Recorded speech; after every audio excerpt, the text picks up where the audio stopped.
Yeah.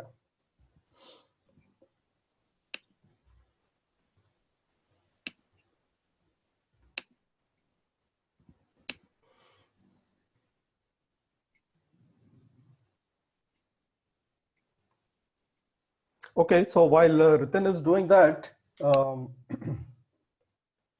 thank you very much for becoming part of this seminar on a Sunday morning. I know everybody is at home, and I think this is a good way to get yourself updated on some of the happenings in the machine learning and artificial intelligence world. Okay, so as Ritin told you, the focus of today's topic is going to be machine learning introduction and applications. I'm sure most people have a lot of questions about machine learning and also, AI in general, artificial intelligence in general.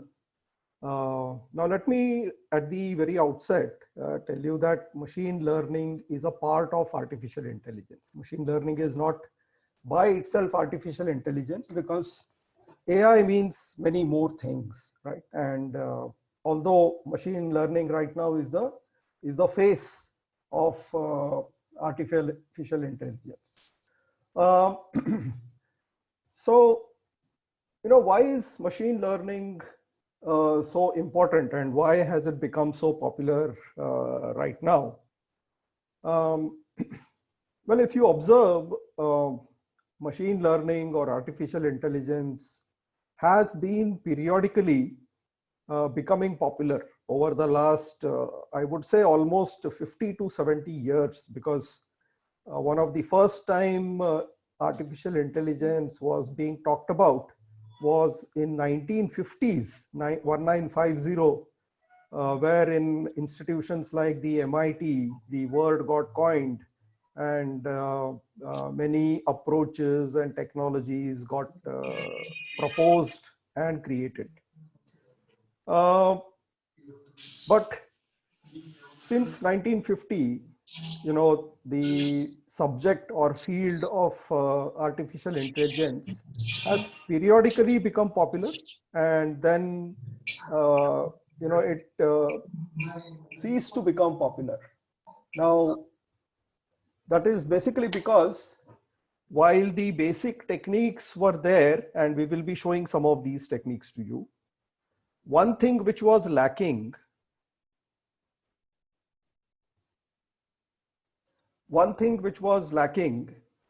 was a method to help the system learn. Okay, so let me explain what I mean by that. In 1950s, for instance, somebody had to sit down and teach the system. So, there were these people known as knowledge engineers who were tasked with the responsibility of teaching the system. Now, that became very cumbersome. Okay, so since 1950, again in the late 1980s, artificial intelligence again became very popular. And this time it was in the garb of what we call as expert systems. So let me actually start writing down some of these things over here, so that so what I was saying was, since 1950s, AI was started, and periodically it became popular. Okay, and the last time was somewhere in the late 1980s. It became popular in the name of expert systems. Okay, and again it went underground, so to speak. But in the last 20 years or so, again we have started seeing AI come back with full force. And the question is, why is it so? Okay, and it is basically because, as you can see on the screen, I think somebody wrote on the screen. Yeah, thank you. In the last 20 years, availability of data has been a very important trigger point for resurgence of artificial intelligence. As you can see on the screen here, we create more of data each day. Okay, and whether we like it or not, just by the fact that we carry devices like cell phones and wearable devices and make phone calls or exchange messages, send emails, buy products, all these are events which basically create data. And this is the single point that has become an important trigger for resurgence of artificial intelligence, because this data actually has buried deep inside it, like you can see on the screen, a treasure which is waiting to be discovered. And who discovers this data? So if I have to highlight some of these words, let me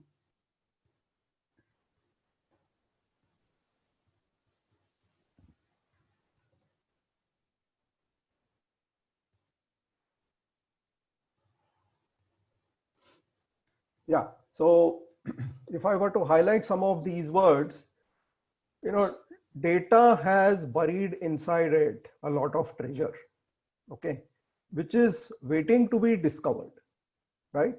Waiting to be discovered. And who are the people who discover this? Basically researchers and practitioners. And what do they see inside this? They see trends, and some of these trends can result in or help in decision making, to help meet current challenges and so on. Like for instance, many groups right now are trying to work out, based on the data available, what is the best way to tackle this corona pandemic that is currently in place, right? So since we are generating a lot of data, we have started seeing many applications. So let me write down here that we are generating a lot of data. Lot of data. And it is this data which is enabling machine learning.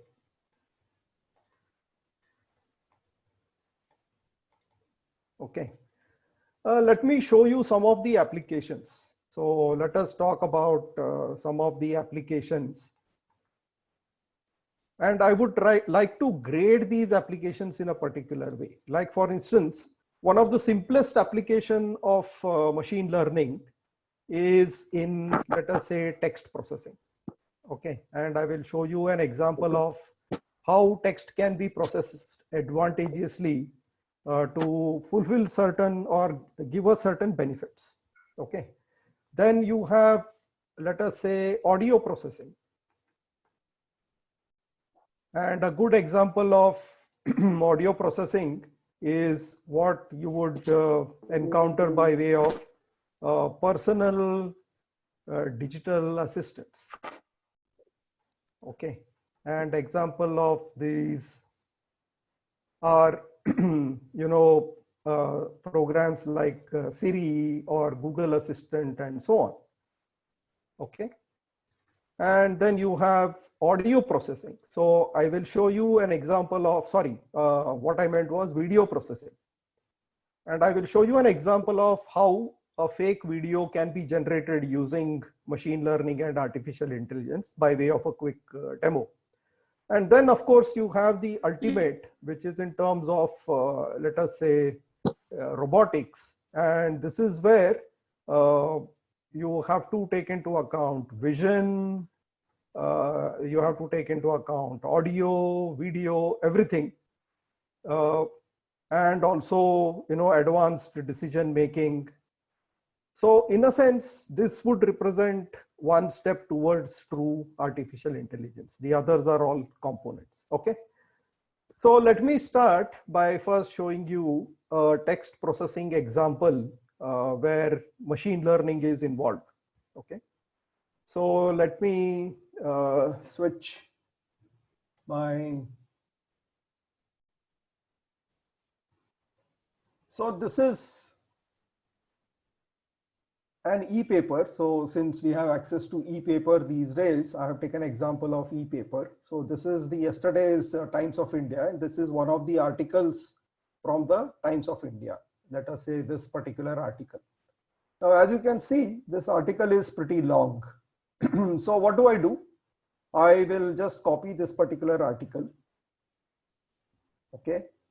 And then I will copy it into, I will copy it into this particular text box here. Okay. So it is exactly the same article that I showed you. And I have this particular article processed. Okay. Now this article was sent into a machine learning program that is working in the background. And here you see a summary of this particular article getting generated.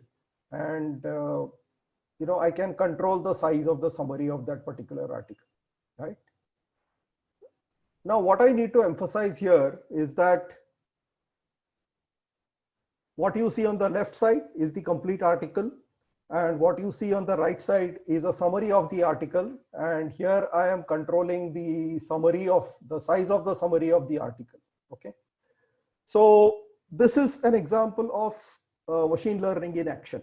How did it decide based on the article on the left side, you know, what should it be its summary?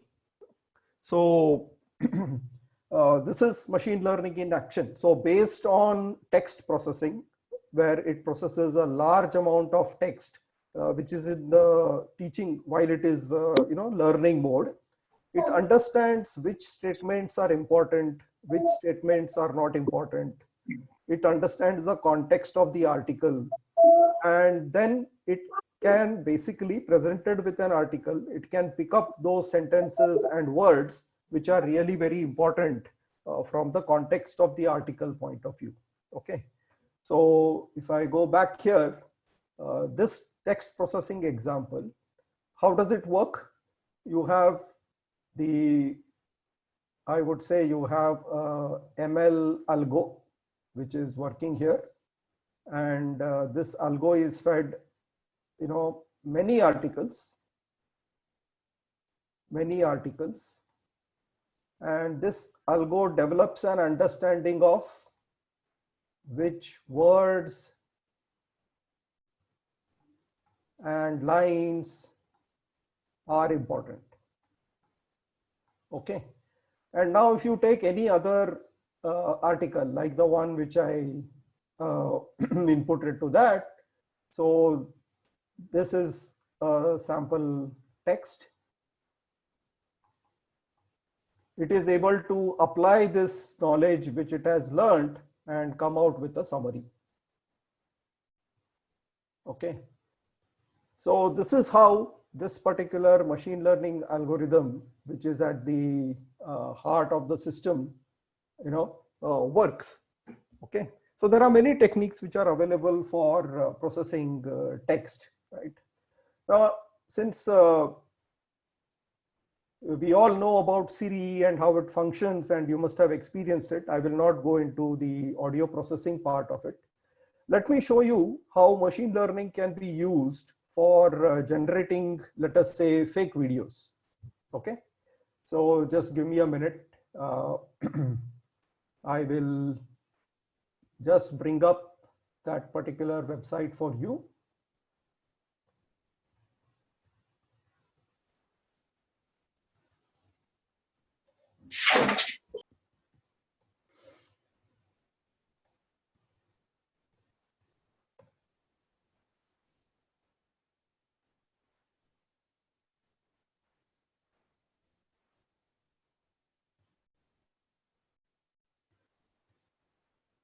Okay.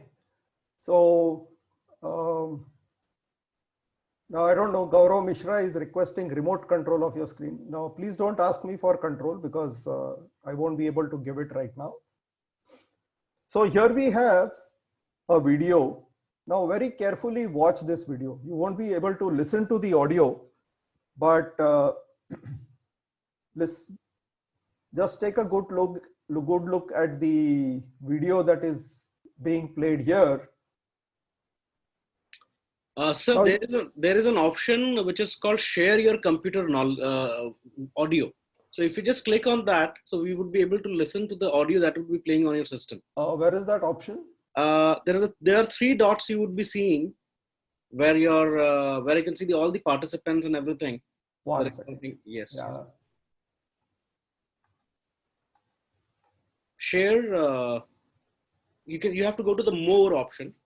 Just that is just beside that pause and record your entire session. Okay.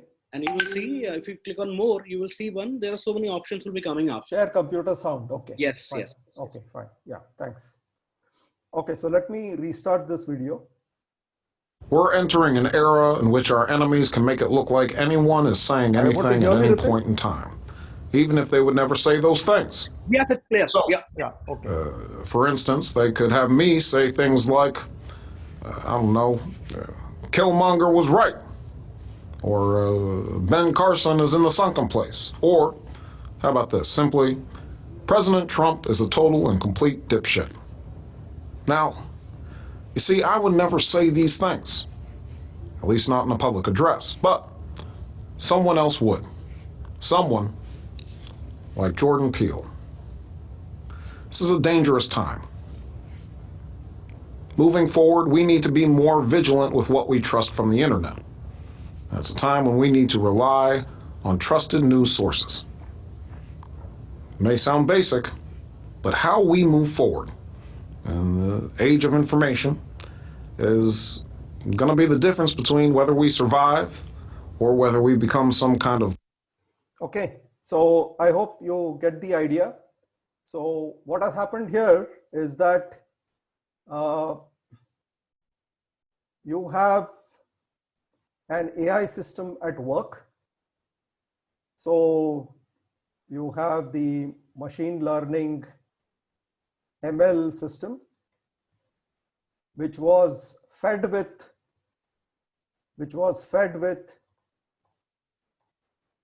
many hours of Obama videos, and the outcome was it developed an understanding of how Obama says things.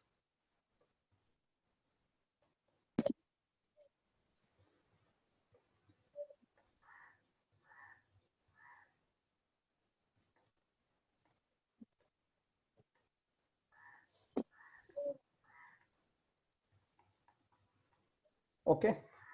Now, once you have this understanding developed, now you feed in any other person's video.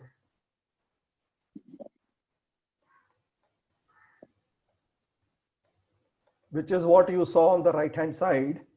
And the output generated will be as if Obama is speaking out somebody else's words. Okay. So now you can know how fake videos can be generated, and there are tools available. So what is at the heart of all this? At the heart of all this is this particular engine, which is based on machine learning principles, which allows you to identify patterns. Okay, which is basically how do I pronounce words like the, or not, Trump, and so on and so forth. So that is identify patterns and then apply it to a new situation. Apply it to. Okay. Somebody's mic is on. Can you please mute it? I am getting background sound here. Okay. So this is the crux of what happens in a machine learning system, right? So machine learning systems today are used in many situations. So for instance, let me take you back to my screen here. So where is data or machine learning making a difference? So it is used to unravel hidden secrets. Why are customers churning? Is there fraud happening? Can you kindly, not scribble on the screen? I think somebody is doing that. Please do not use the annotate tool unless you really have to. Focus attention more sharply on identifying which customers are so-called good customers and who need to be taken care of, optimize operations, and so on and so forth. Okay. Ritin, can I remove these by any chance?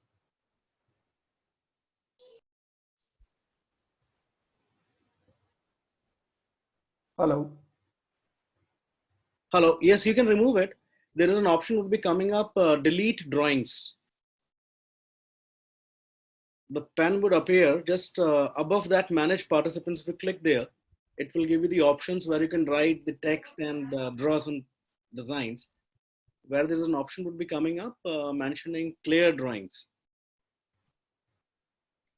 If you could see, that's fine.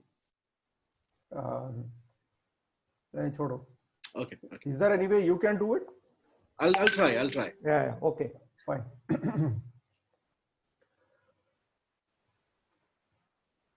Or in general, disable annotation for everyone right now so that there is no disturbance like this.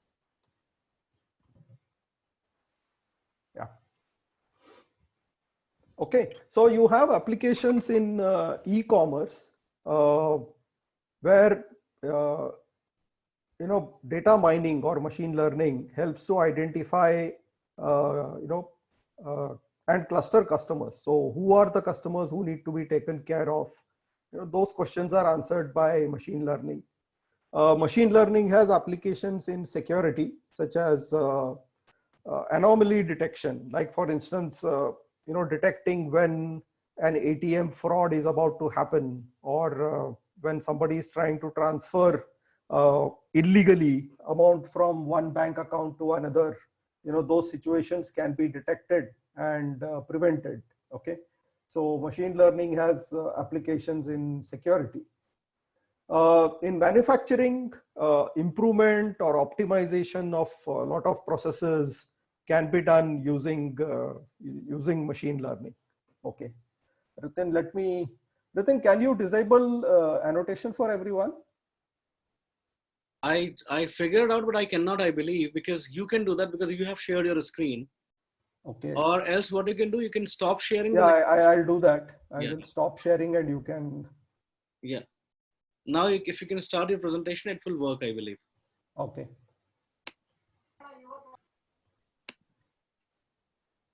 Okay. Yeah. So machine learning has applications in e-commerce. It has applications in manufacturing, and it has applications in many other fields. You name it, and there is an application of machine learning and artificial intelligence there. Like for instance, these days we have systems which can diagnose diseases based on medical reports, systems which can read X-rays and for instance of lungs, and come out with diagnostics about if there is any problem with the lung, or if there is a problem, what kind of problem could possibly be existing in the lung. Okay. So you name any field today and machine learning has an application over there. So maybe in the next 10 minutes, what I will do is I will just give you a very brief idea about, what do we exactly mean? How does machine learning work? Okay. How does machine learning work? Okay. So I'll show you, I'll give you two examples. So one is a technique called as regression. Okay. And the other one is a technique called as classification. Okay. So for instance, regression is a technique that can be used to predict, let us say, sales, or it can be used to predict the weather and so on, like the temperature that is likely to, that a particular, what is likely to be the maximum temperature in the coming days and so on. So, those kind of problems are related to regression. And then classification will typically take care of problems like is the person sick or not sick. So here you are making a choice between things like sick or not sick. So you are classifying the person. So that is why it is known as classification. Okay. So let us first look at how does one go about regression, or an example of regression, for instance. So if, for instance, you have, let us say, based on existing data, you have here the expenditure, and then you have sales over here. You have advertisement, expenditure, and sales, and you create a plot. So for instance, this point represents Thane, this point represents Mumbai, this point represents Nasik. And similarly, you can think of various regions, where you have past data about advertisement and sales. Okay, now let me.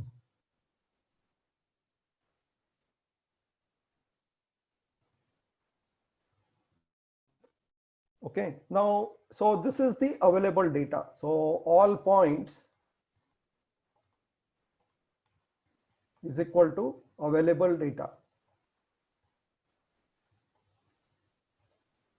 right? So now, using this available data, can I predict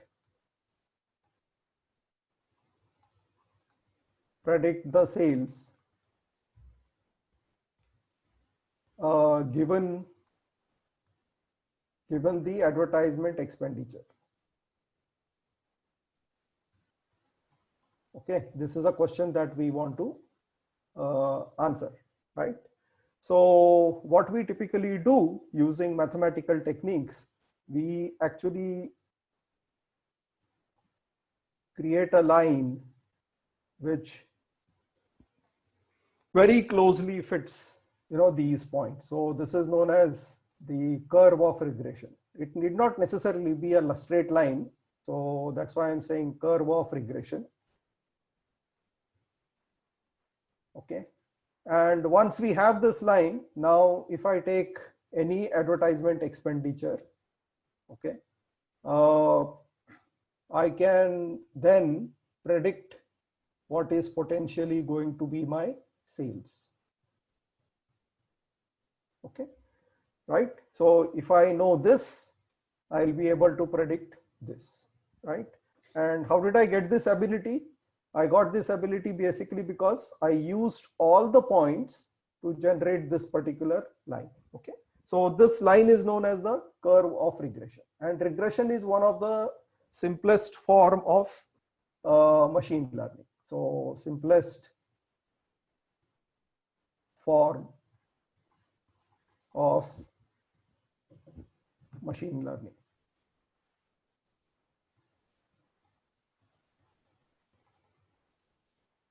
Right?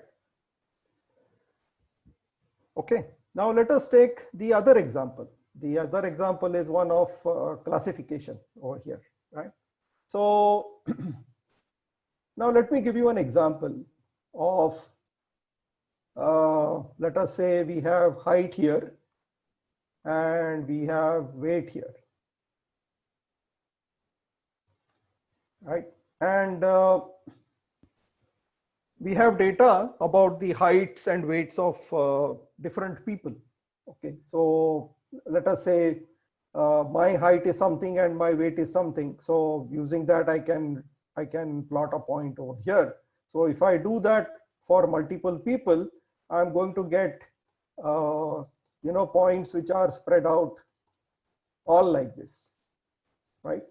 Now, if you go to a doctor with this particular data, the doctor will say that, according to me, if a person has good height, then a person's weight can also be, large or more. So this is okay. Okay, this region is okay. If a person's height is less and also according to that weight is less, which is this region, that is also fine, because the weight is commensurate with the height, right? Whereas if the person's height is more and weight is less, which is this region, this is not okay. Why? Because the person is underweight. And if the height is less and weight is large, this region is also not okay, which means here the person is obese. Okay, so the doctor gives this kind of diagnosis. Now based on this diagnosis, what I would like to do is I would like to automatically generate these boundaries. Okay, so what I mean by this is,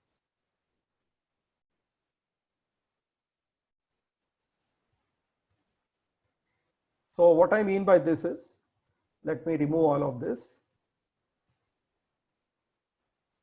So once the doctor gives me my specification, I would want to identify, let us say, this region as being the good region. Okay, and these two regions being the bad region. So I want these boundaries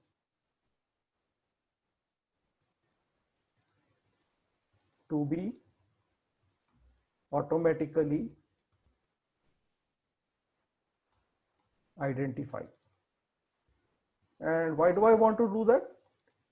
Because tomorrow if I get a patient and I know that patient's height and weight and I plot it here, since this particular point lies inside this region, I will say that the person's height and weight is okay.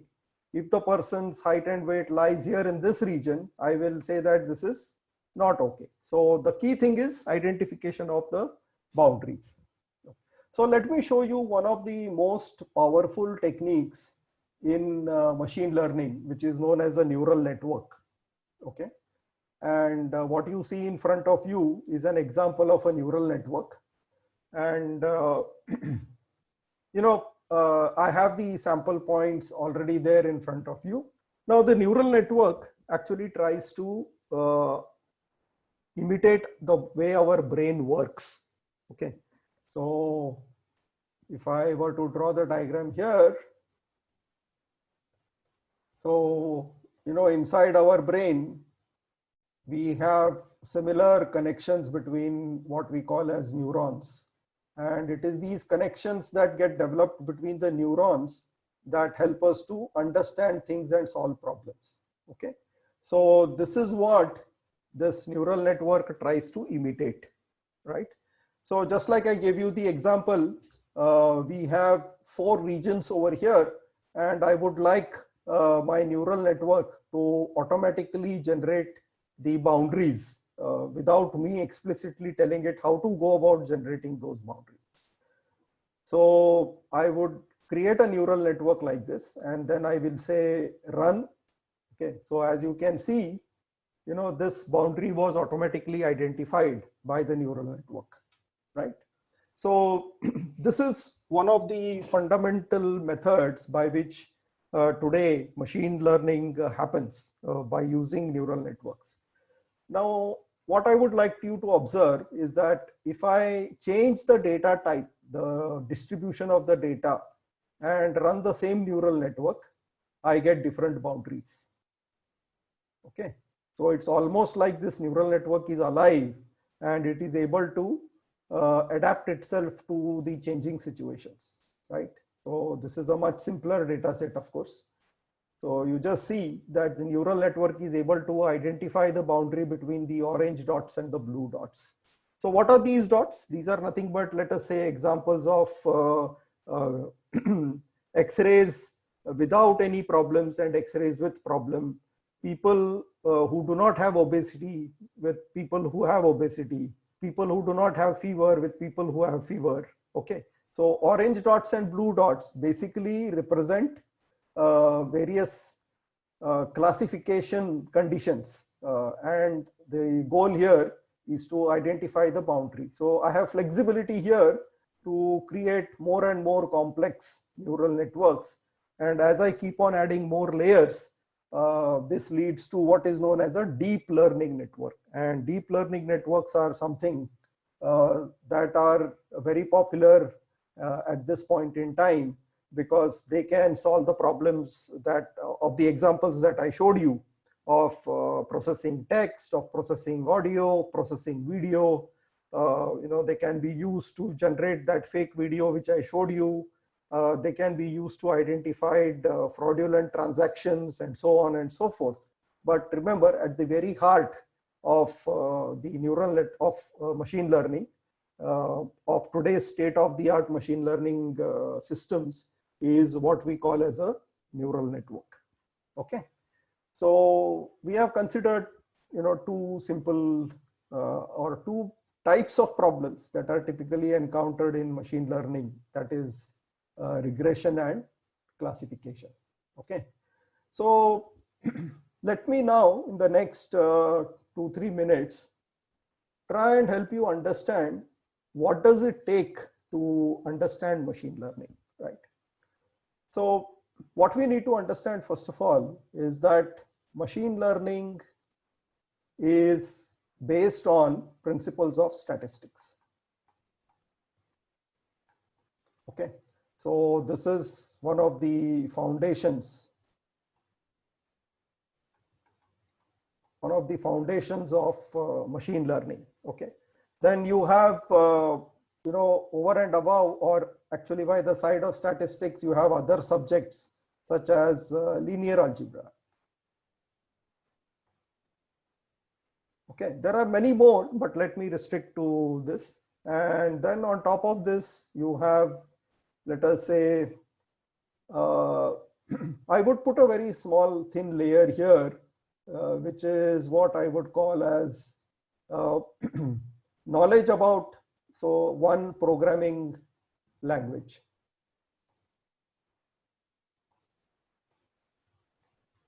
Okay, so these are the building blocks of machine learning, and over and above this, here you will have then the this is nothing but the ML techniques or algorithms, okay, which are broadly classified into regression. Then you have classification.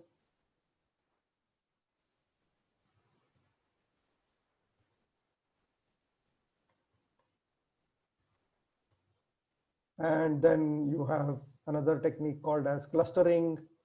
And there are many other algorithm types which we will not get into at this point in time, right?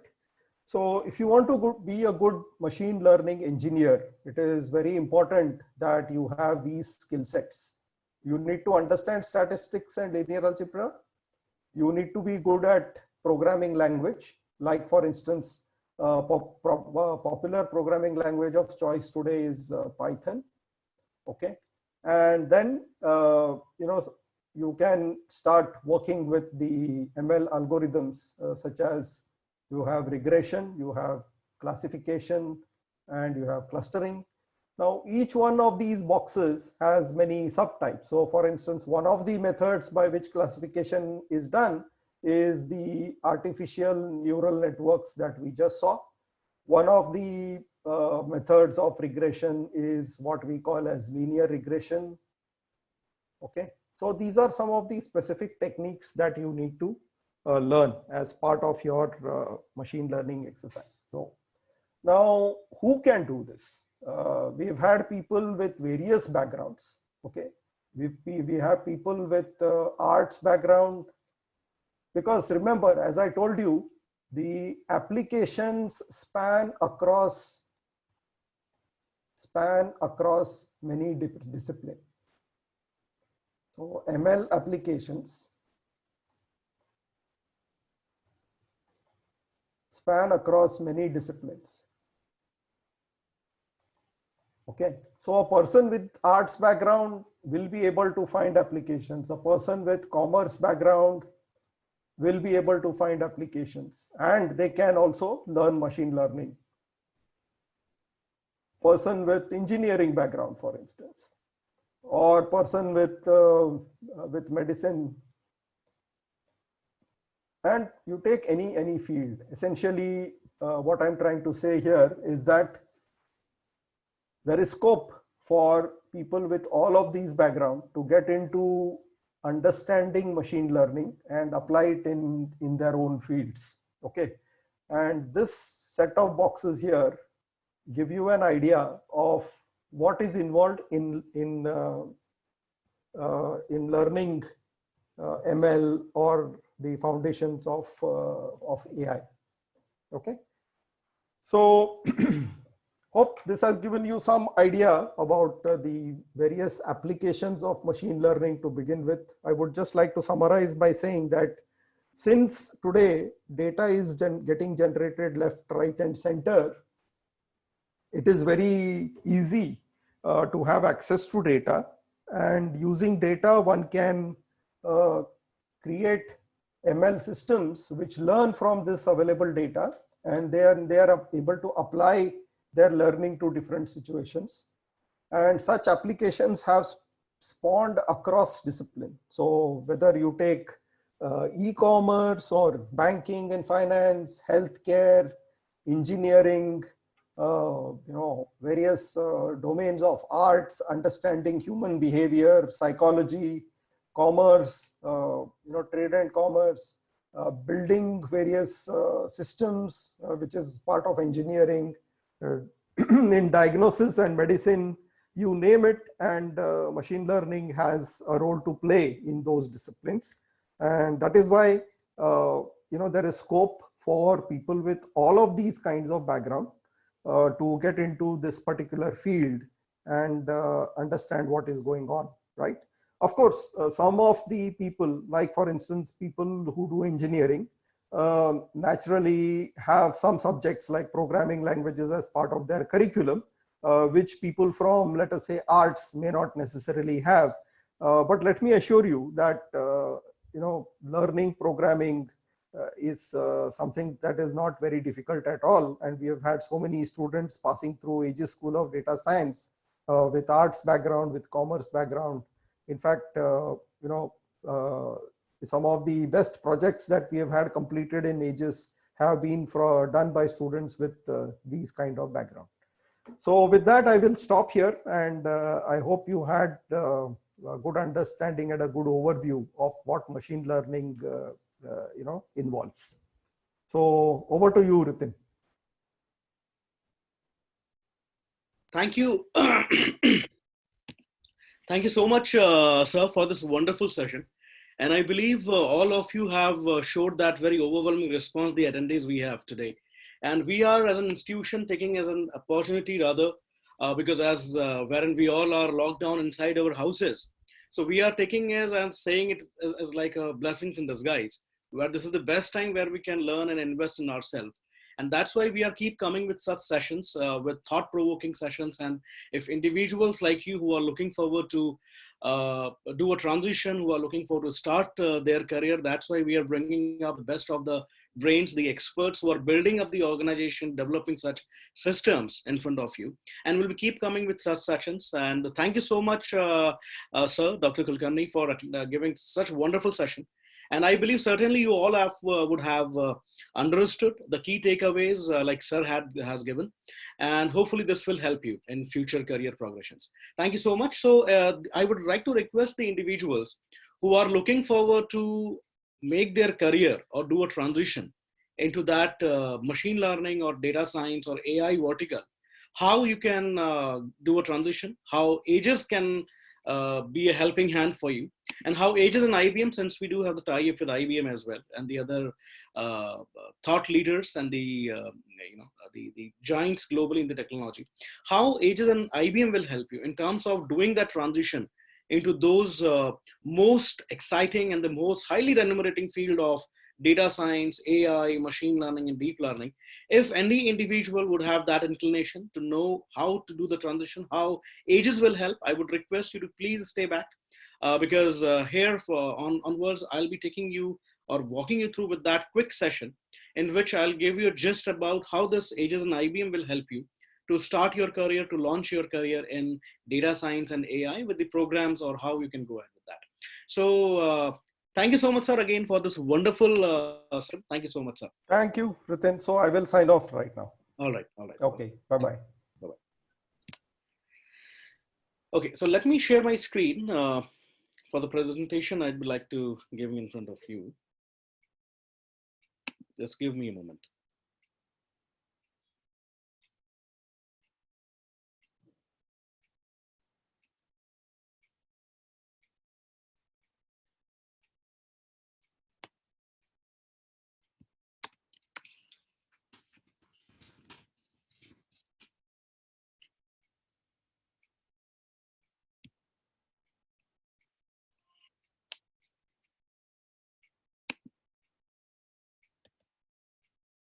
So I believe my screen has been shared.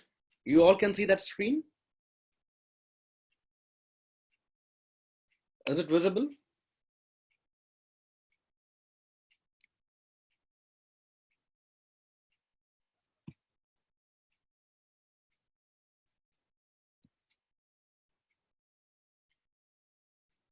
All right. So let me sign in.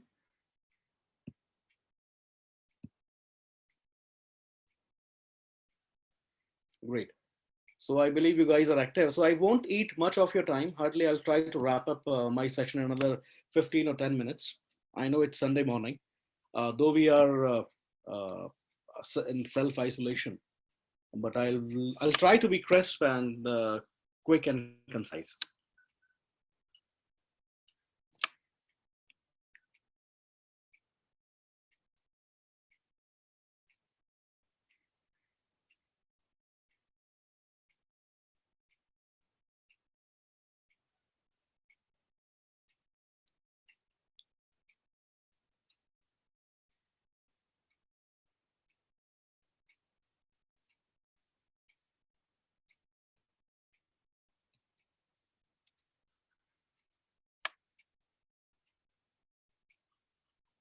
It's taking a bit longer time. I don't know why. So just hold for a second.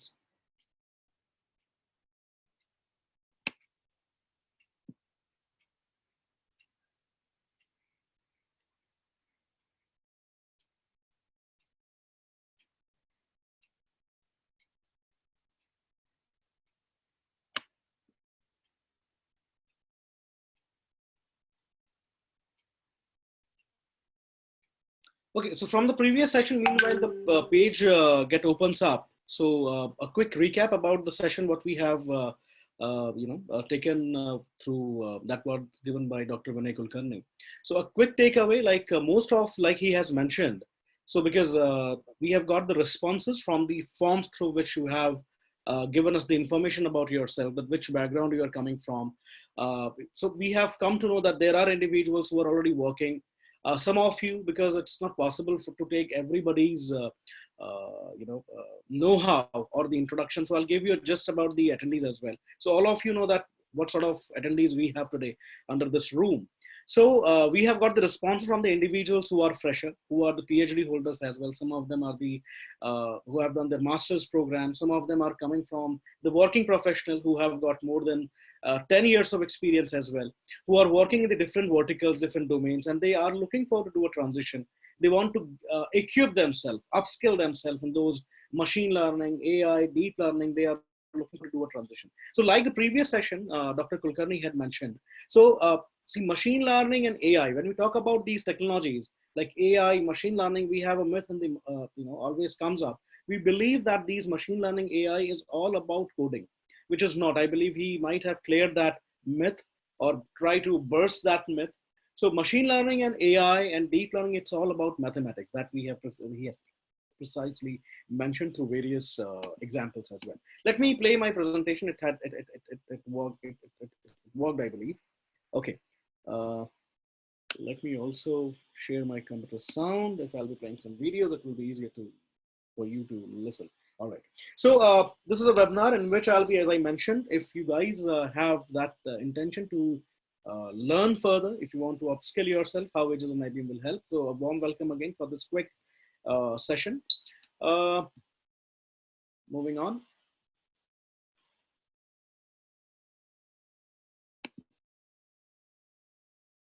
All right. Okay, so what is data science? So we have talked about one aspect of data science. Still, because I have been, okay, I'll give you a quick brief about myself as well. I'm Ritin Joshi. And you can say that I'm the custodian of creating the ecosystem and bridge the gap between demand and supply of these disruptive technologies, which is a crucial part of that industry 4.0 revolution. I help the individuals like you who are looking for to do transitions in the data science or maybe disruptive technologies, who are the data science enthusiasts. So I work as a bridge between creating the ecosystem. So, so still, because I have been communicating with the individuals, to the organization, to the enterprises, still I have seen the individuals in the market, they have a mythical thing. The data science is something different, or AI is something different, or machine learning is something different. So what is data science? I'll give you a quick gist and touch-ups about that. For those who are the complete novice, for them it would be a they will get to know, because if you type data science, you will get a lot of definitions. But the basic definition is it's all about making sense out of the data. But if you talk about in a deeper dive, different definitions you will come across. So what the data science includes precisely? So data science includes two things. There are two major pillars in data science. What is that? Number one, which is called the analysis of the data. So when we are talking about the analysis of the data, that includes that data could be anything. We all know that data could be structured, unstructured, and typically in those disruptive technologies, data science, when we talk about, we are typically mentioning the unstructured data. That data could be your numbers, your text, your images, your emails, your logs, your videos. We are communicating through this live channel. I'm creating that. It's a live interaction which is happening. I'm creating some data, right? So that data could be anything. So the first thing that comes under this data science, or you can say the data science is a domain, just like your IT, your other domains are there. Data science is a domain under which these, the two major things which is happening, analysis. I have put some images like what would be the stock price of that particular company, how much it would rain in India, or maybe how many corona cases would be coming up in coming weeks down the line. That kind of analysis can be done. Now, and for that, we have opened up with a hackathon also, since I have talked about this coronavirus. That is called COVID-19 hackathon we are coming up with. I'll share the coordinates with you once I'm done with the session. So if you have some ideas to work some sort of mechanism to prevent that, or maybe to identify or recognize the pattern or define the patterns in which COVID is happening, so that would be beneficial for you. So another thing, the second thing, as I mentioned, there are two pillars in data science. Second major pillar that comes under data science, or that included in data science, that is data products. So we all have been using these data products. Dr. Vinay Kulkarni has also mentioned the same. What are these data products we have been using? That is your recommendation system. You like your Ola, your Uber application, your Flipkart, Snapdeal. I have put one example. You search some shirt and the system gives you the same recommendation. So that recommendation system is a very classic example of machine learning that we have seen in the previous session. Similarly, I'm using this gadget. This is called, if I say, hey Siri, it gets activated. So similar kind of voice recognition, pattern recognition, these kind of, so these kind of systems, all these systems are working upon certain mechanism, like your machine learning, AI, deep learning has been put up to build these systems, and we call it as a data products. So as I mentioned, also you can go to Nirmai's breast cancer application production. So that Nirmai is a wonderful organization. They are working in amazing gadget that they have created. You can put one camera, very simple, 14,000-20,000 rupees investment you can do. And individuals who are prone to have that breast cancer, they can examine it on the very early stage. So that kind of the image recognition, the thermal images that that camera captures, and if any cells would be malignant, it gives you the recommendation, or tells you that this cell would be having, or this person would more prone to have the breast cancer in coming year and which stage. So these kind of data products that include. So precisely, if I recap, Data science includes two things. Number one, the analysis of the data and the data products. And if you talk about, because this is the area which is the highly remunerating field, so in which the packages are being offered enormous, that is majorly into that data products. That, and how you're building these products by applying these technologies that we have talked in the last session, that is machine learning, which is completely mathematics. Base is the mathematics, then your Python, which is moving up like anything, one of the hottest tool in the market. So these are the different skills: your machine learning, deep learning, AI, Python, basis the statistics and visualization tools also comes up. So these are the different various skills that required if you are looking forward to excel in that data science domain. So what is data science? We can define in that way.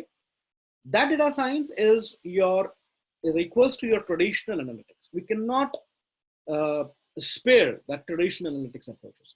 What comes under traditional analytics? Like your statistics, like we have mentioned earlier, like starting from a mean, mode, median, standard deviation, logistic regression, linear regression, anomaly detection, classification, clustering. These all techniques, which are statistics-based techniques precisely.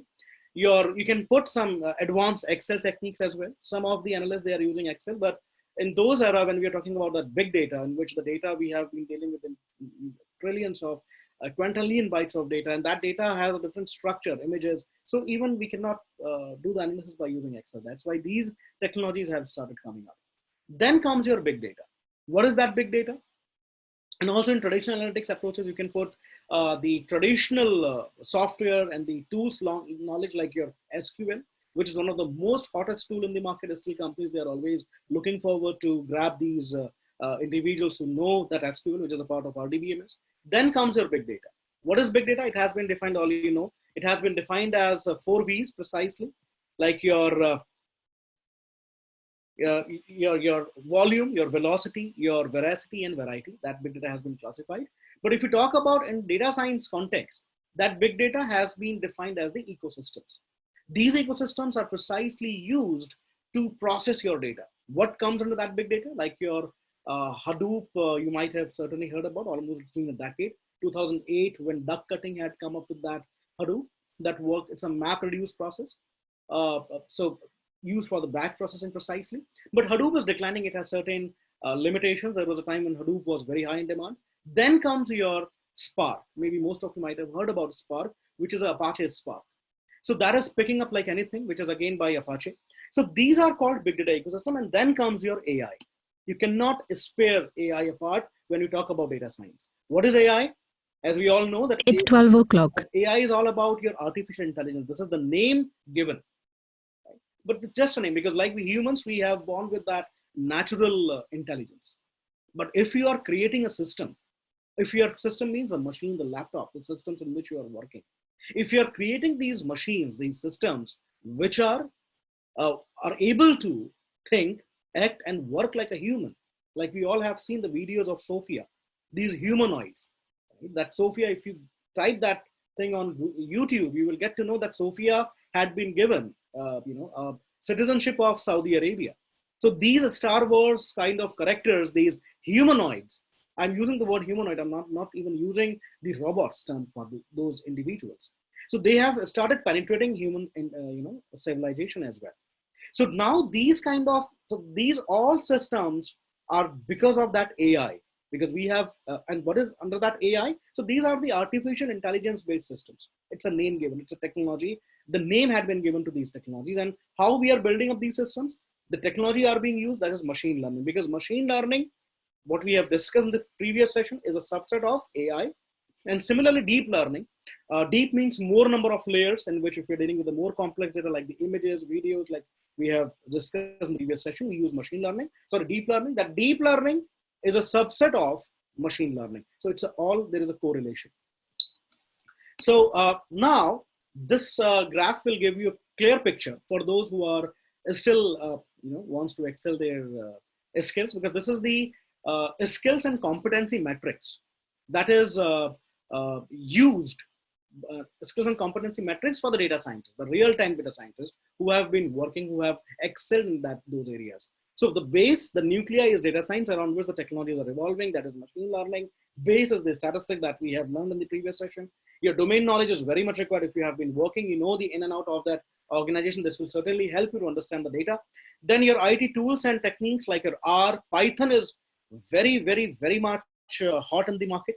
Then your Spark and Hadoop, these kind of big data ecosystems knowledge is required. And if you talk about the applications, you name any industry where these technologies are not being used, almost every single institution, whether it's e-commerce, banking, you take any, right, that is being used. So these are some shocking figures. I have deliberately put the figures of 2018, though we are in 2020, the shortage of 1.5 million, just imagine, right? The figure has almost 3 times or 5 times now. NASSCOM report says 1.4 lakh jobs are vacant, which include the role of analytics. These roles are required in India. Now the figure has almost 5 times today. It's a 2 years old report. Hindu report says like 2 lakh data scientists are required. Almost by 2020, which we have already entered, almost 80% of the application would have the AI component. And let's see how this coronavirus will impact our economy. It has already impacted the economies. So the market will be more competitive. The competitiveness and the competency will increase. Whereas the companies, they are focusing more upon automation. And when you talk about automation, we are talking about these data products, the AI enabled products, for which you guys who are under this room, you have to upgrade your skills on those technologies. Moving on. So because of which we have started off. So a quick brief about us, I would like to give you who we are, what we do. So this will give you just about, this is the today's session that we have taken. So who we are, what we do. So we started our journey at Aegis in the year 2002 with the support of Bharti Airtel. And that was the same time when the disruption was happening in telecom. So at that time, Sunil Bharti Mittal, IIT Delhi, he supported IIT Delhi and Aegis Mumbai in order to develop the cross-functional leaders. So this is how the journey got started at Aegis. Primarily, we are an education institution, but the secondary line of business we have a software company as well, which is a consulting vertical under which we take projects from the organization, enterprises, governments, and we provide them with the solution. Almost 7 years back, we got into the discussion with IBM. All of you know, must be aware about IBM, I believe. They are the leaders. How many years to study this course? Neon is asking. I'm coming to that point, Neon, please. So nowadays, many open source online platform universities came forward to provide free courses on AI, ML, deep. And do you have anything like this? Yes, I'll be coming to that part, Akshay. So just hold your horses. I'm just next slide. I'll be coming and discussing about that. So this is how the journey got started. Almost 7 years back when we got into the discussion with IBM. And 6 years back we married with IBM, rolled out, established Aegis IBM data science labs in order to enhance the skills of the individuals who are attending these sessions like you in those disruptive areas. And we have rolled out Asia's only master's program in data science, cybersecurity, completely AI and robotics programs. Also, we are a proud training partner with TSCC. We have initiated Asia's largest conference that is called Data Science Congress. You can go and you will check the gravity, and through which you will get to know the penetration we have got in the industries, not only in India, across the boundaries, across the globe. We have curated Asia's only one of the largest innovation award that is called Aegis Gramble Award, in which we do reward the innovations that are coming up in different segments like your disruptive technologies, and we reward the innovations under that category. These awards are called the Oscars in Innovation. A quick brief about us. Let me take you to the presentation again. All right. So this is, these are the quick academic and the industry collaborations that we had with the industry leaders like IBM, as I mentioned. Another collaboration that we had with NVIDIA. Most of you must have heard about NVIDIA, I believe.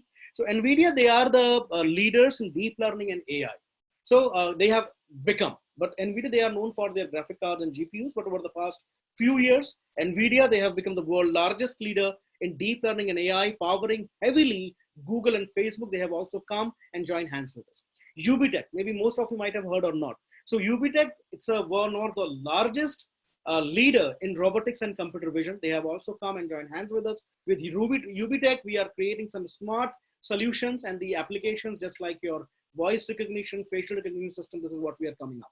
AWS, Amazon Web Services. Certainly you would have heard about Amazon, who have the largest number of servers. So they have also come and joined hands with us. With AWS support, participants will get additional access on the entire virtual labs in order to work upon the real life projects, which is the major USP of the programs we offer.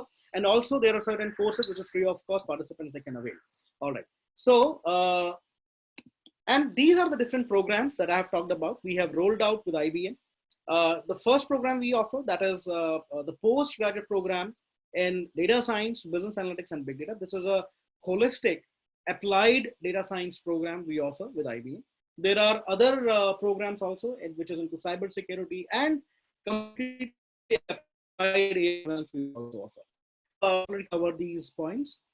This is the certification participants they will get once they complete their session with the program we offer. And these are the projects. Like I mentioned that we are also a software company. It's a consulting vertical of Aegis under which we take projects from the organization. These are the real life projects, means as good as working for the real life organization.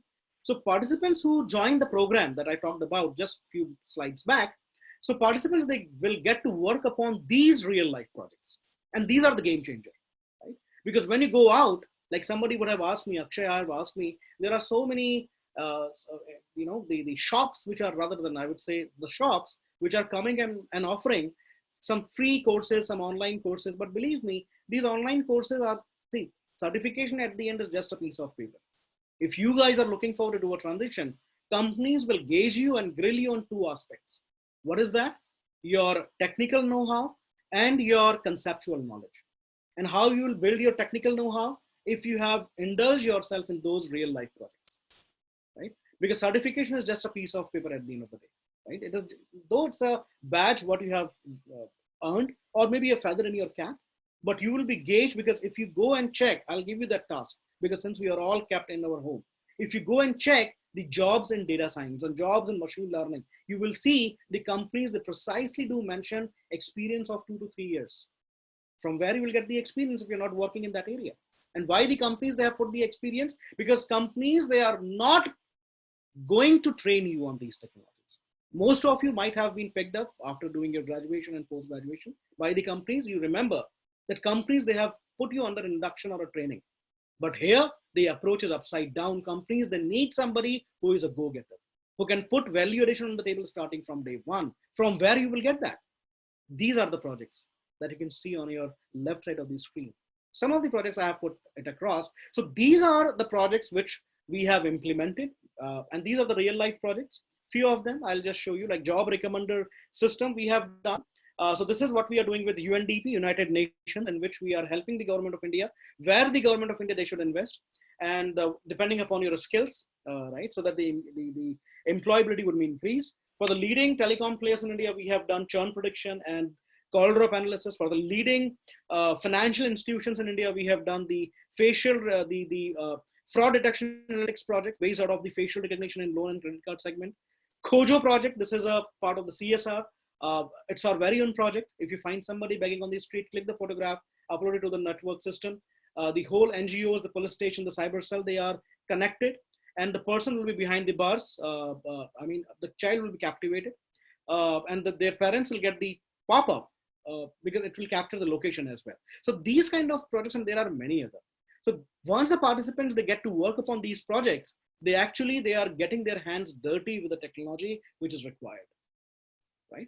Moving on. So this is a Kojo project. You can still go and check www.kojo.org. This application we have we have given for the government of India users as well to identify the COVID-19 cases, because if you open that application, your geolocation get traced. And once, so individuals who have the traveling history, they can click the photograph, their location will be uploaded, and it would be easier for the administration to capture individuals who have the past history of traveling traveling in abroad and other countries. Coming back to the career management center, right? This is because I believe still you guys still have that energy. I'll be quickly wrapping up the session. Another 5-10 minutes I'll be taking. So since you are here, so the career management center plays a very important role. Why we are here? Because we all know that this is the area, this is the field. At this Sunday morning, we are all gathered here because we know that this is the area which is offering a handsome amount of packages, hefty, insane, ugly packages that industry is offering. Even a fresh guy from our institution get a minimum 6.5. Maximum for such freshers goes up to 13 to 14 lakhs. Average package for the individuals who have got 2 to 3 years of experience would be around 14.25, right? Average package for the freshers goes like 8.5 to 9.1 lakhs. How come this is possible? So for that, we have a dedicated career management center who facilitate the participants because the program duration is of 11 months. And after 11 months of training, participants, they will be, helped through career management center who facilitate them with excellent placements and internship. These are the major recruiters. As I mentioned that we already had a deep penetration with the industries. Name any company who have not come, be it IBM, PwC, Accenture, Deloitte, Mercedes, Ford, Reliance, Ernst & Young, Suzlon, Energies, and whatnot. So this is a quick snapshot about the packages I already talked about. Freshers minimum goes like 6.5, irrespective of the domain. Like if you have been following us for the last 1 hour, like Dr. Kulkarni has also mentioned, because he is the mentor, he is the faculty, he is the director, he takes sessions. So he also mentioned there are individuals who are from commerce background who have done the transition. Average package, even for those guys, minimum package goes like 6.5, average package goes 8.5 to 9.1, freshers, highest goes up to 13 lakhs. Experienced candidates, they get up to 300 to 500% hike. And the experienced candidate maximum, it goes like 40 to 50, 55 lakhs per annum it goes like. Even the stipend, it goes like 1 lakh rupees. We are among the institution because, as I mentioned, we are an autonomous college, just like your IIM, your XLRIs, but we are not into completely management. We are into disruptive technologies. So we are among the institution, including your IIT Kharagpur, IIM Ahmedabad, IIM Kolkata, who are always coming up with that day zero placements. Most of you might have not heard about that, I'll tell you. So day zero means the maximum number of companies, they come on day zero and picked up the candidates. For the last batch, we have around, in day zero, 37 plus companies have come. 75 plus offers has been given, and these are the statistics. Highest package went day zero, 22 lakhs. Average package went up to 14.25 lakhs. A quick brief about the story. I'll quickly walk you through with the story of the proud alumni so that you will also get inspired and aspire with those individuals. I have got some chats as well. Let me take it. Akshay is asking 16 projects. Wow, average package range. Please tell once more. I believe, Akshay, I answered that question. Sir, I want to be a cybersecurity and we have to. Okay. Eligibility for the course offered. I'm coming to that part, Santosh. Be there. Next slide is about the eligibility criteria. You will get to know. Yashraj is asking, both analytics domain and computer science vision domain have great career opportunities. Sir, please discuss the same. Yes. So see, you cannot differentiate between analytics and the computer vision part. I'll come to that question again. Individuals have started asking entrance examination fee structure. Okay, this will give me an insight. I'll be clearing these points. The candidates also get some chance to get in the placement session like classroom students. Very much the placement is for everybody, Sakshi, whether it's a full-time or executive program. So these are the quick snapshot about these individuals. Samir Pohali, so he got almost the packages 1 lakh as the stipend had been given, comes from IT background, the BTech IT. Bharat Solanki picked up by Nielsen, as I mentioned, the experienced candidates hike goes up to 300 to 500%. He picked up by Nielsen as a data scientist, got 495% hike. Ayush got almost 1 lakh stipend from Johnson & Johnson and comes from electronics background. Falguni picked up by Oppo as a data scientist. Puneet Rathor, the time he joined the program, he has around 1.7 years of experience, closely negligible. And he currently, he is working as a director, Morgan Stanley, heads the entire Morgan Stanley vertical for the data science wing. And so the good thing here is your alumni, because we have the legacy, rather I would say, of producing the data scientist, and which we have been producing for the last 6 years. When the world was sleeping, nobody has an idea what the data science is all about. We have been producing data scientists. And I proudly say that we have the largest number of alumni base who have been doing exceptionally well in different verticals of the organizations across the globe. And these alumni are your recruiters also. So Michelle, she picked up by Nielsen, got the salary hike of almost 51%. Pratesh Tiwari, the time he joined the program, he has 1.2, 1.3 years of experience, again negligible. Currently, he's working as a AI lead with PNB MetLife, heading the entire PNB MetLife department vertical. Dhrubajot Mukherjee comes from electronics background, picked up by Loginex now as a data scientist. Vigneshwar was a fresher. He comes from instrumentation engineering background, picked up by Ernst & Young as a data scientist. Exceptions are always there. As I mentioned, in every batch, whether it's full-time or executive, we have around 35 to 40% candidates who are coming from non-IT, non-BTech candidates, means plain graduates, BSc graduates, BCom graduates, economics graduate, even the biology graduates. Abhishek Gupta, as you can see, he hails from the commerce background, right? No background on coding, no background in mathematics, core mathematics, picked up by PharmEasy as a data scientist. This is not one story, right? If I keep talking about the journeys, so it will ages, right? It will take ages. Aniket Chaudhary comes from mechanical background, picked up by NSC as a data scientist. He has been working. So these are some of the stories. Namrata working with Zensar, Rishikesh picked up by Accenture as a data scientist, Siddharth Prabhu working with DHL. Then these are some executive batch participants like Pallav Bhattacharya, as you can see, he's the director for Edelweiss, hails from IIM Bangalore background. Raj Dhyani works for Analytics Limited. He hails from IIT background. Marlin works with First Source. Sudarshan Shidore, he is a full-time candidate, though the experienced candidate in the full-time program. Also, we have the candidates all sort of domains, individuals who are working professional. They're also looking forward to do a complete transition. They're also joining the full-time program. Sudarshan comes from IIT Delhi and IIM Bangalore. These backgrounds, individuals are also coming up. So he is the head and the director for TCS currently, picked up by TCS as a data scientist. So these individuals, as I mentioned, are your prospective recruiter. I'll play few videos. This will give you a gist and the visualization. And these individuals will inspire you. It's a quick seconds video. You should watch that. So let me turn on my computer's volume. It's on. Let me play this video. This will give you a quick gist and insight, and hopefully you guys will aspire.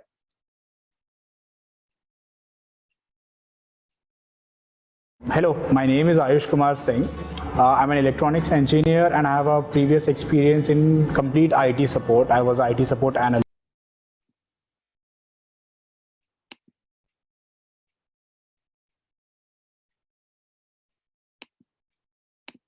Singh. I'm an electronics engineer and I have a previous experience in complete IT support. I was an IT support analyst. I've not done much coding in my entire life, but here coming into Aegis, I've learned a lot of different tools. I've learned a lot of programming. I've done different projects. And after 9 months of rigorous training, here I am giving my interviews. I've already given a couple of interviews. I've cracked them and I've got an offer from 2 companies. My entire journey was good, and the results that I've gotten from this course are extremely good. Hi, this is Namit. So you should watch this few seconds video. He is Nimit.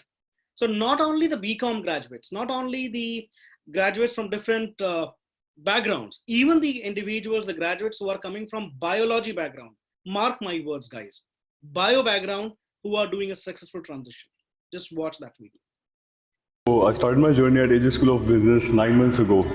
I come from a bio background and I joined this course because in today's industry, data helps us drive business decisions, and organizations are looking forward to data scientists and data engineers who can use this data and give them solutions that traditional business decisions can't. So after coming to Aegis, we got introduced to a multitude of courses, including Python, R language, machine learning, you name it. And we also had regular industry sessions from various industry leaders, which helped us become the data scientists that we are today.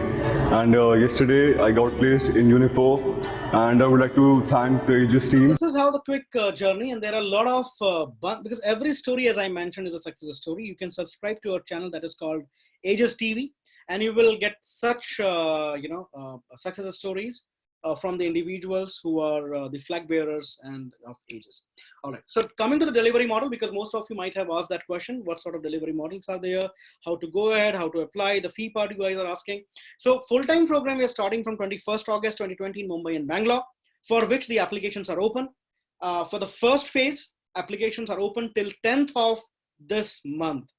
Again, I repeat, applications are open till 10th of this month. Right? And once we receive an application for the full-time program, your test would be conducted, which is called Aegis Aptitude Test for the full-time program. It would be a 45 minutes test in which we will ask you the questions like general elementary mathematics, quants, and logical ability. And after that, the interview would be scheduled. We will accumulate your results. And depending upon that, in case anybody gets through and shortlisted, we give you the admission. Another model in the full-time program, there are individuals who are asking me some questions about the full-time delivery model. The delivery mode would be full-time. In the full-time program, even the executive model, the duration is 11 months for the program.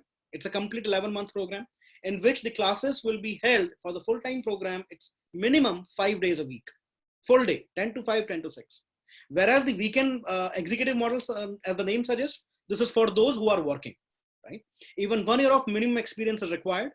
1 year of minimum experience is required in the weekend program, and which we are offering in Mumbai, Pune, and Bangalore starting from 25th April, in which the classes will be held, as the name suggests, weekend, means Saturday and Sunday the classes will be held. And after that, the weekend online live interactive we offer, which we are offering in almost across the globe. 18 countries currently we are offering this model. Let's see how long this coronavirus will be there. So else, let's see if it goes beyond a month from today, or maybe after this lockdown when it is closing down on 14th, I believe that the government may extend it for a longer period. You can look forward for the online live interactive model. The classes will be held Saturday and Sunday. Somebody have asked me about the fee part. I'll come to the fees part as well. Let's get back to the curriculum. So as I mentioned, it has got the core course and the elective. The core courses mean the compulsory programs. So that starts from the statistics. As you know, that statistics is the backbone for any data science. Then goes up to R language, Python, machine learning, deep learning, natural language processing. There are certain IBM specific proprietary technologies, which is widely being used by the industries. Visualization tools like TableView, ClickSense, ClickView are a core part of the program. SQL, Hadoop, Spark is very much there as a core part of the program. Then comes your electives as well. There are a bunch of electives available, which we suggest you that which elective will be more beneficial for you, because we know where the market is moving. We also have got the mobile campus application that is called MUniCampus. I would recommend that you should download that application, which is available on Play Store. Some of the sessions are free of cost, which is available. Some of you have asked me. Download that application from the Play Store.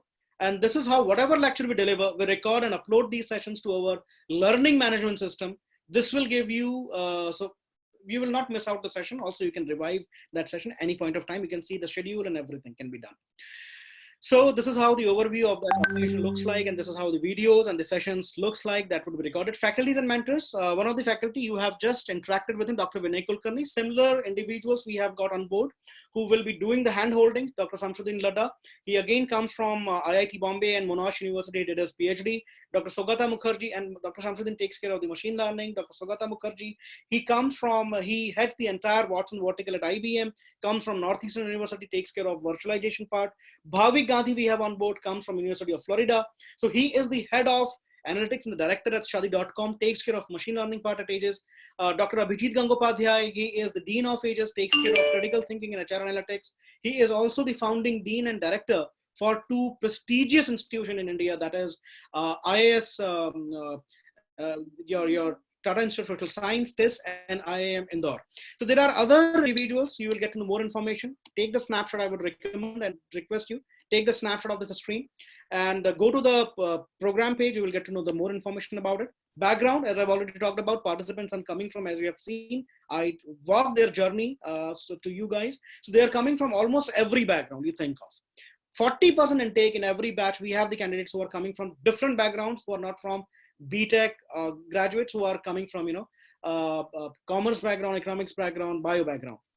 Now, this is another point, because most of you guys have asked me about, then I'll come to your questions. I can see that most of you have asked questions over chat. I will provide you that option to turn on your microphone and you can directly communicate to me once done with the session. 2 slides are left. So how do I fund my program? The program fees, coming to the program fees first. Let me take you to this delivery model. Full-time program. Full-time program, the fee is 6.5 lakhs plus taxes. Weekend program, the fee for in the executive on-campus Saturday Sunday program, the fee is 3.35 lakhs plus taxes. For Bangalore and Pune, that would be 2.85 lakhs plus taxes.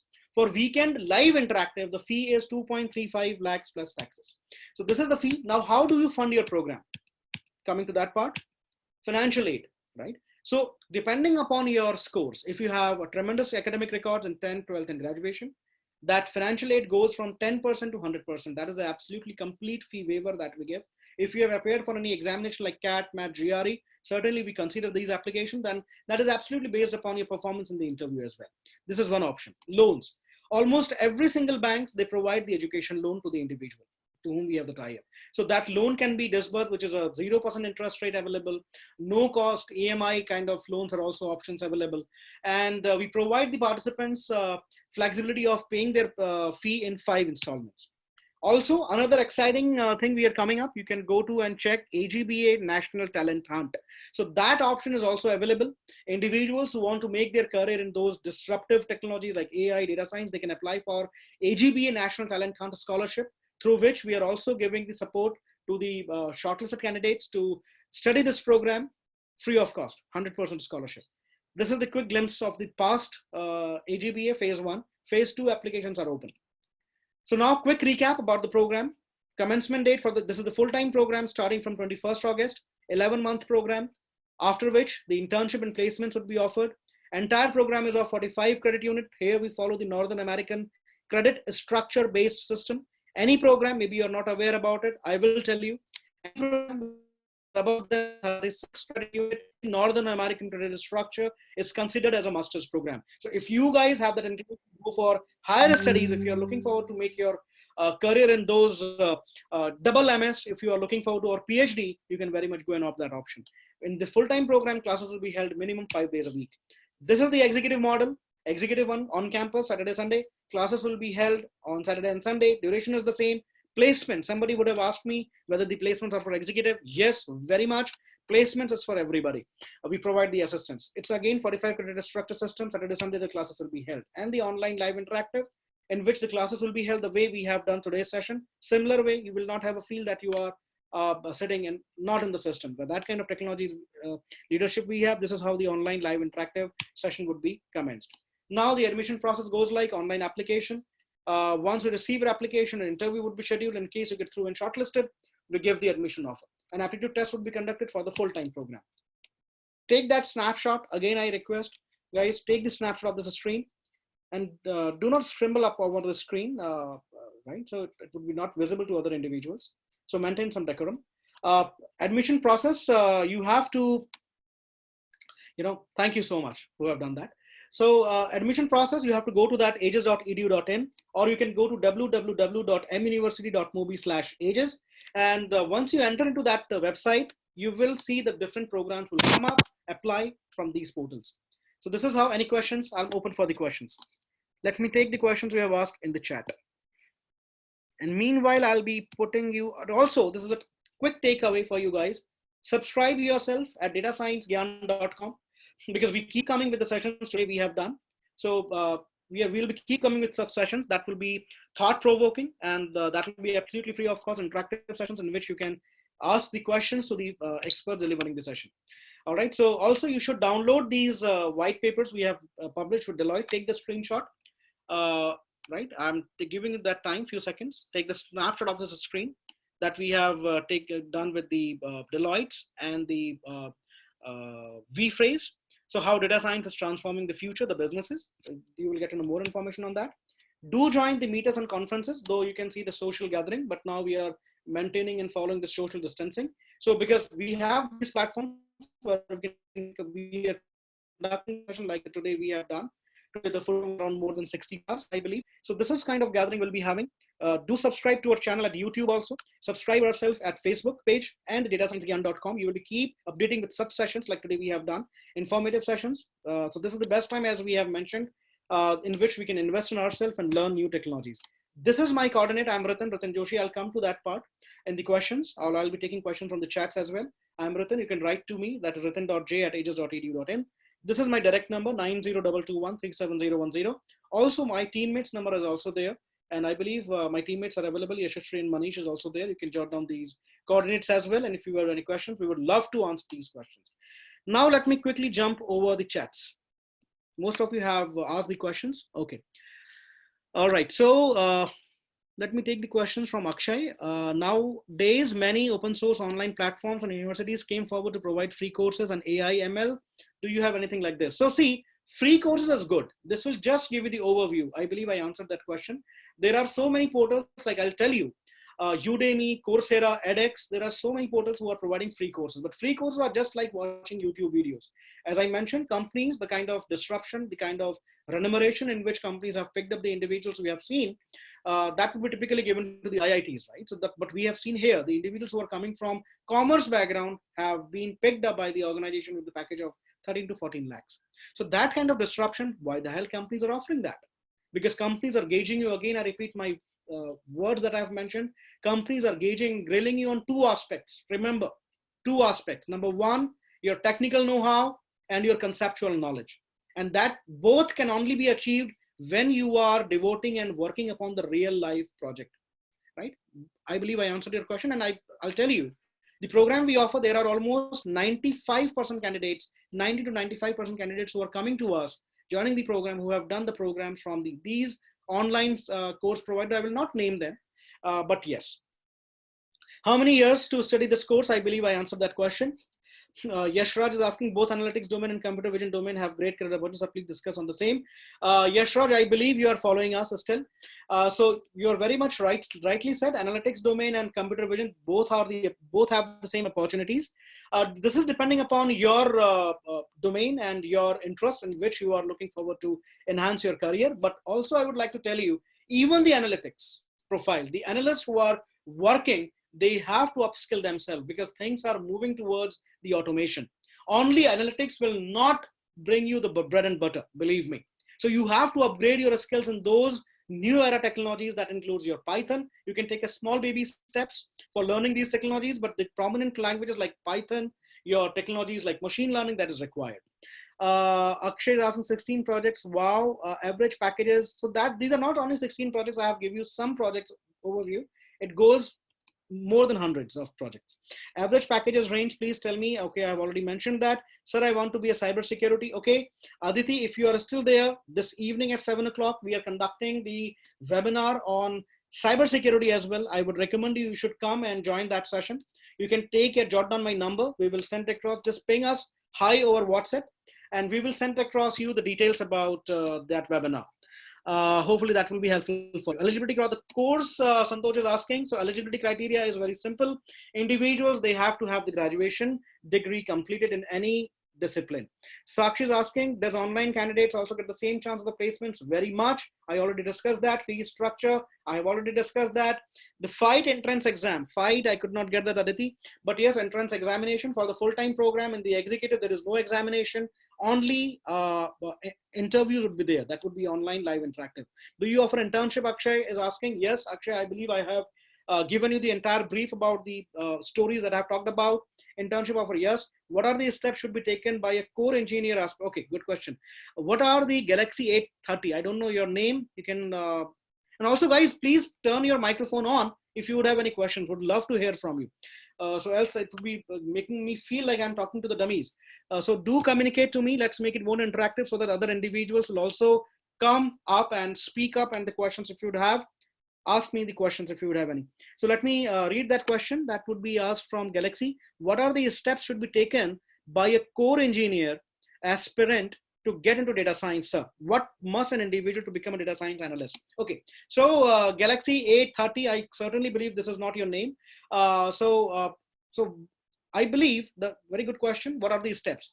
Steps are same. If you are a complete fresher, or if you're in your third year or fourth year, still pursuing your graduation or BTech or any stream you are in, you can take the baby steps. Like you can start learning free courses, which is also available like Coursera, Udemy. You can take a help.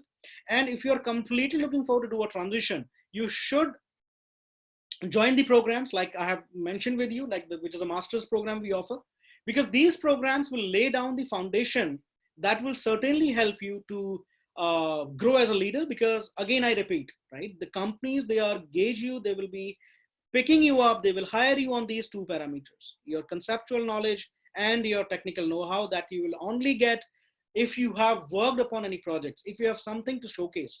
Because when a company is asking and they are hiring you, they are asking the same icebreaker question, tell me something about yourself. But here, the answer should not be like the way you, if you are, doing your BTech and other programs, most of you are doing your different programs altogether. For preparing for the interview, I certainly understand that you might be going to the YouTube videos or download some question answer and you do the ratification for that, right? By heart these answers. But here this will not work. Companies, by asking that question, they will be asking you, gauging you on these parameters, what you have done in the projects. They will be giving you on the spot problem statement. They will be asking you and gauging you and grill you up by asking, tell me the difference between linear regression and logistic regression. What would be the result if you would have applied linear regression rather than logistic regression? What sort of projects you have done? What is the scope? So that kind of technical, because they are required somebody, they are looking forward to hire somebody who can put the value addition on the table starting from day one. I believe I answered your question. Okay, so for executive only training and direct placement, okay, I already timing, please, Akshay, for full-time program. Somebody of you have asked about the timings. It's all 10 to 5, 10 to 6, full day. Age criteria, Santosh, if you are following me, you might have seen there are individuals. I do not know about your age, but you might have seen there are individuals who might be at your father's age, right? Who have got 30, 35 years of experience, who have joined the program and they have done tremendously well, and they have been picked up by the organizations. So there is no age. Age is just a number. Anish is asking what was the name of your app you requested. Okay, so that I have asked you, Akshay, Anish, that is called M-Uni Campus. That is called M-Uni Campus. Let me take you to that page where I have put that application. Okay. So this is the application name, M-Uni Campus. You can download that application. Okay, Aditi Pathak, all courses take some fee, full-time course fees. Okay, I've already talked about. Vineet, thank you so much, Ritin, for such an informative session with all the FAQs answered. Thank you, Vineet. I believe you might have gone, or maybe if you're following me, thank you so much. Yashras, thank you so much, sir. Can you please show some of the course content again? The languages you teach. Okay, let me take you. Do not again create that disruption on the screen. Thank you. All right, this is the course curriculum. If you want to get a deeper dive, take the snapshot. Parul, if you are following me still. So take the snapshot of this screen and maybe from your mobile phone and take a print screen, or if you are using Mac, do your shift command and 3 or hashtag key and the screen will be comes up. Go to that particular link that I have mentioned here. You will get to know more deeper dive into the curriculum, step by step, module by module. Can you please send the link for cybersecurity, Anish? Certainly, Anish, the time is 12:39. Very much so, Anish, ping me up if you have jotted down my number. So do text me, ping me up over WhatsApp. I have given you my number. Let me again take you to that page where I have put my coordinates. So this is my number, direct number, that direct official number, 9022137010. Ping me up high and just request for the link. I'll certainly send across the link to attend the cybersecurity, Anish. Santosh is asking, what are the companies' Aegis as link for placements? I believe I answered that question. Vineet is asking, after 12th commerce, if the candidate wants to pursue graduation, good question, guys. Pursue graduation, which graduation would you suggest so that along with the graduation, the candidate can parallelly enroll for the Aegis course, I mean, if feasible and advisable. So after 12th, the program we offer that is not feasible because these are one should have the graduation completed. So, but after commerce 12th, you can join the BCom very much, or any management courses you can also pick up, or any program which has got the statistics as a subject. And meanwhile, you can start taking some baby steps, as I mentioned, Vineet, if you're following me. You can enroll yourself with the courses like Coursera, Udemy, edX. These are the best platform which will enhance or boost your self-learning. Invest in yourself, and once you complete your graduation, join the courses like I have mentioned.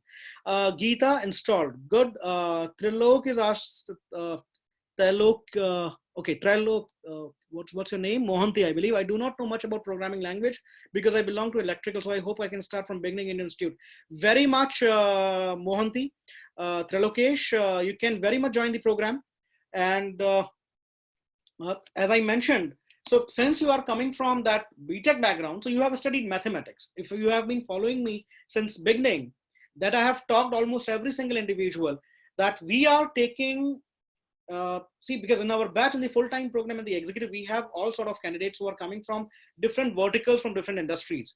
So we start everything from the scratch to advanced level, right? So also the peer learning boosts your entire learning. Being an electrical engineer, you might have seen the stories I have talked about. There are individuals who are coming from financial background, commerce background, bio background. You should be blessed that you are from electrical background. So there is no single thought and a doubt should come on your head whether you will be able to do that or not. Certainly, of course, you can very much eligible for this program. You are very much eligible. Galaxy again, what's your name, Galaxy? It looks quite awkward to address you as Galaxy A30. Still, though we have into social distancing, but at least we can call your name. You can change your name, or you can tell me what's your name. Okay, so what would be the major industry which would have a great impact on the world? Either ethical hacking or machine learning. See, very good question. You are merging two worlds, not two worlds. It's a part of the same, there is a correlation. So we would not be talking about cybersecurity if we have not exposed to the data we have exposed to today, right? Because all sort of data we have been storing to the cloud. Most of our information that is secured in the cloud, we have been started. So we are living in that digital universe, right? And precisely what we are hiding, what we are securing, the data, which is in new oil. It has been defined. Ethical hacking is a very small part. Even I'll tell you, my nephew, who is a 10-year-old kid, he's in Toronto. He's a ethical hacker. He had hacked my PS4, the gaming console. I don't know how he has done, but he is doing it. And he's completely getting into those small startup companies who are into gaming and all, because Toronto's and these Canada, they are doing amazingly well. So he keep conducting these kind of things. He keep doing such ethical hacking kind of sort of stuff. So ethical hacking is a very small stuff. You can become an ethical hacker in a day or 2 or 3. Ethical hacking is not a big thing, but yes, ethical hacking is that comes under cyber security, which is a big, domain that is coming up. So though we are, because of that pandemic, the biohazard that had been created by China. So we have been under this pandemic, and this is a kind of, the war-like situation, biohazard war or biowars. Similarly, the another threat to the entire economies of the whole globe, that is because of the cyber bullies, because of which cybersecurity, a different domain has coming up. And cybersecurity, again, is not new. It's a subset of information security. But if you are looking forward to, okay, I am Hansini, who owns Galaxy A30. Great, thank you so much. No problem. So I was talking about the cybersecurity. So that if you are looking forward to upgrade your career in cybersecurity, there are different framework and the infrastructure. So what is that cybersecurity? You should know the basics of your infrastructure security, your network security, your data security, your application which has been building up because of that data, application security. Then comes your where you're installing and the application to the cloud. So cloud security aspect, you should know that. Then comes your penetration testing, vulnerability analysis, digital forensics. There are different hardcore technologies that is being used in cybersecurity, because cyber bullies can penetrate a system. The breach can be happen on any layer. So that machine learning is a very crucial part, plays a very crucial part in cybersecurity, because the threats what we have seen, maybe most of you might have heard about ransomware attack. It happened almost 2017. It was an automated threat, right? Automated things were happening. There is no control over humans. So to tackle with those automation, you should create a system which has got the AI enabled systems. You should know how to create that machine learning enabled system which can rectify these problems, because humans cannot read these patterns, which is changing with a fraction of seconds. You have to train a machine. So machine learning, AI, deep learning, and Python, they are playing a very crucial role in cybersecurity to create the automated system. I believe I answered your question, Hansini, right? So if you're looking forward to make your career in cybersecurity, ping me up over WhatsApp. I'll share the link about the cybersecurity webinar I'm conducting this evening at 7 to 8, the timing 7 to 8 maximum, or I'll be trying to wrapping up in another half an hour's time. So all of you, if you're looking forward for what is happening in the cybersecurity, please do ping me up. Again, I request you. This is my number, direct number 90221-37010. Ping me up. I'm Ritin Joshi. I'll share the entire link so that you can very much join that 7 to 8 session. Santosh is asking how data scientists are different from machine learning techniques. Okay. So now the data scientists. So you should know a good question. I would like to give you a quick story, because I believe you all love to hear the stories. That data scientist, how that origin had started, right? So it was a time, almost 2010 or 8, when there was a brilliant individual, Maharashtrian guy, DJ Patil. Maybe you might have heard that guy's name. So he was working with LinkedIn. So along with his friend Jeff, they were discussing, because that guy was working with LinkedIn at that time. LinkedIn that we all use. So these guys, they were working as a senior analyst and the senior scientist, the senior analyst in those firms who have built the entire LinkedIn platform. DJ Patil, you can Wikipedia that gentleman, because he served in Obama's tenure the White House. It's a proud moment for India that time. So now he's a brilliant guy. So he was appointed the first chief cybersecurity expert for the data scientist at White House in Obama's tenure. So these guys, they were doing a binge drinking and they crowned themselves as data scientists, because that was not, it was hitting their ego that since being working in that industry for so long, and everybody who is joining the organization, they have been giving a tag like analyst. So what is the differentiation for them? So they have crowned themselves as data scientists, and you all should read that article by Harvard Business Review. Data scientist is the sexiest job of 21st century. Most of you might have heard about that statement. So that article was written by DJ Patil. You can still now search that article.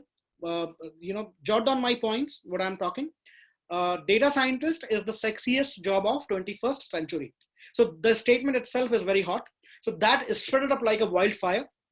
And that's how we all started coming up. And that article he written in the year 2013, I believe. Since then, the world get to know, and we all are hearing the jargons about data scientists. Now, who are these, Jenner? Who are these data scientists? Data scientists are those who are working and transforming the data into information, simple definition. And their skill sets, I'm talking about the real-time data scientist, right? Because we have been dealing with them on day-to-day basis across the globe. So the real data scientists are those whose skill spans from statistics, they are good at statistics, like the competency matrix I showed you. Again, I'll take you to that competency matrix. This will answer your question. This is the one I'm talking. So as I mentioned earlier, if you can recollect, this is the skills and competency matrix by data scientists. The skills and competency matrix of data scientists. So data science is the nuclei, as you can see on the nucleus, around which different orbits, the skills are revolving. Domain knowledge, you should have a domain knowledge, because then only you will be able to have a better understanding about the data you have been dealing with. And if you do not have the domain knowledge, maybe the domain experts will come and who will train you or teach you about the data, what the data is telling or talking, and from where they are generating that data.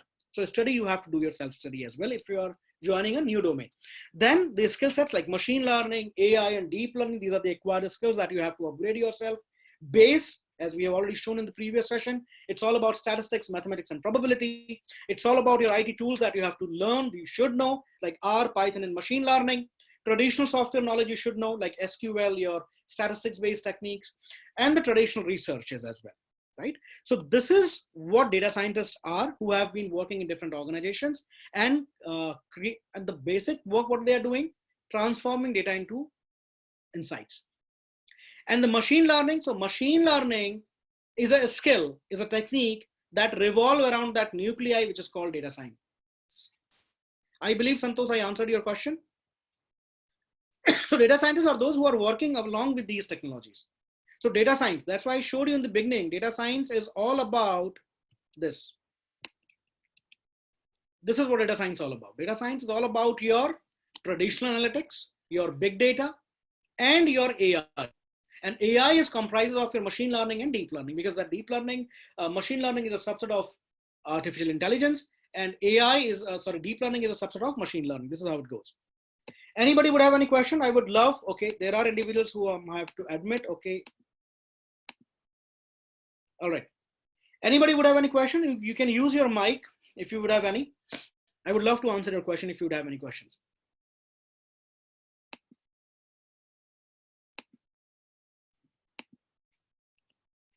Anybody would have any questions?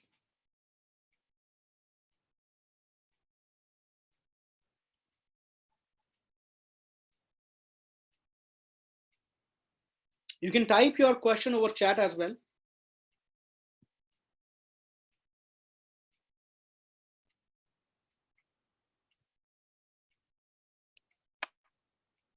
if anybody would have any questions, you can type it over chat. All right. I believe I answered most of your questions. So this is, I know that we always feel hesitated in terms of asking questions, but I appreciate who have asked the question. Please remove that again, things you have done on the screen. Whoever has done that, please remove that. Drawing what you have done on the screen. Do not do that. I request not to do that. Okay, so these are my coordinates. If you would have any question, you can reach out to me. And again, a very thank you so much to all the individuals. Thank you for removing the entire design what you have created. So now, so at this very state where we are all isolated ourselves, take good care of yourself, your family as well. And it was really indeed pleasure communicating and talking to you guys. And all the very best for your future career endeavors. Again, I repeat, do subscribe to our channel over YouTube. Also subscribe to our, the different portals that I've showed you, because we keep coming with certain sessions, the leadership series as well. That would be, so this is the best time, as I mentioned earlier, that this is the best time we are taking as a blessings in disguise, where we can invest in ourselves, learn new technologies. This will certainly help you for your future career progression. Thank you so much. Wonderful talking to you guys. Thank you so much.